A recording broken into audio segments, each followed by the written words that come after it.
What's going on YouTube? JT is Born here, and welcome back to another edition of my DC comic book reviews. And in this video, I'm going to be talking about Night Terror's Black Adam issue number 1. This one is written by Jeremy Hahn, and then colors by Nick Filardi. This one, of course, if you saw my other 2 Night Terrors videos, or technically 3 if you count the free comic book day thing.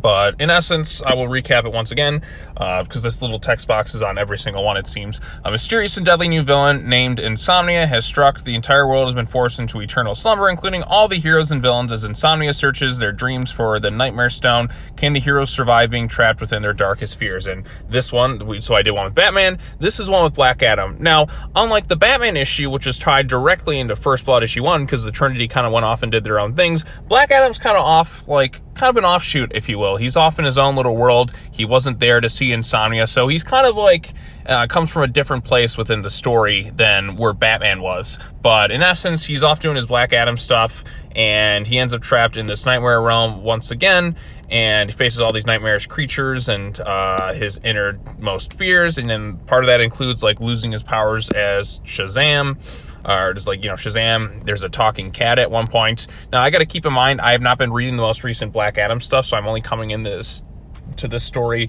as somebody who is just kind of reading the Nightmare or the Night Terror stuff. So I don't know all that's been going on with Black Adam recently, and I'm not sure how this lines up with some of the more recent storylines. But in essence, like I said, it's kind of the same deal. He has his inner fears, loved ones are dying, and he's powerless to stop them. And then kind of the end of the issue, Batman shows up and says, we need to talk. I don't know if this is Bruce Wayne in control, or if it's Deadman in control, or maybe there's some other mysterious stuff going on. But it's just kind of, in essence, what you get. This issue actually reads, like, really fast, though. So you can kind of breeze through. Like, out of the issues I read so far today, this one just moves along at the quickest pace. They let the art tell the story and all that. And there's some interesting-looking artwork and some not as crazy nightmarish images as I've gotten in the other 2 Night Terror stuff. I mean, this one's just kind of a, like, it's a fine thing. So it's interesting to see what makes Black Adam afraid. Because with Batman, I feel like I've seen it more often. With Black Adam, it's kind of like the same deal.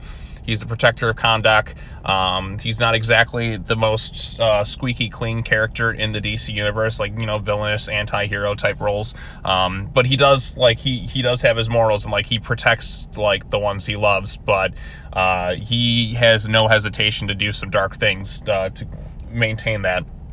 So yeah, like I said, I don't know if, like I said, as somebody who doesn't quite frequently read Black Adam, I thought this one was fine, serviceable. Again, it's a lot of the same stuff we've seen, but he comes in at this story from a bit of a more distant perspective because he wasn't there in First Blood and that. So, and the first real issues of Night Terrors. Because like I said, if it's not written by Williamson, it's going to feel a little bit more disconnected from, I feel like, the whole Night Terrors event. Because when you have like 30, like you have like 50 issues or whatever this event's going to be, and you have other writers taking in, it's not going to be, I feel like, as interlinked as the main story. So we'll see how Black Adam like factors into the story going after this particular issue.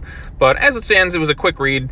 Do I think you necessarily have to read this for this Night Terrors event? Probably not. I'm sure if you just read the Williamson stuff, then that's all you really need to know for this particular event.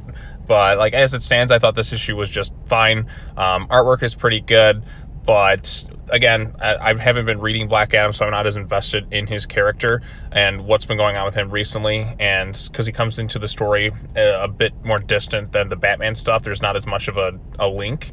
But maybe he'll play a bigger role as the story progresses. So we'll see what happens. But anyways, like I said, it's kind of the same deal. Nightmare stuff happens, face their interferes.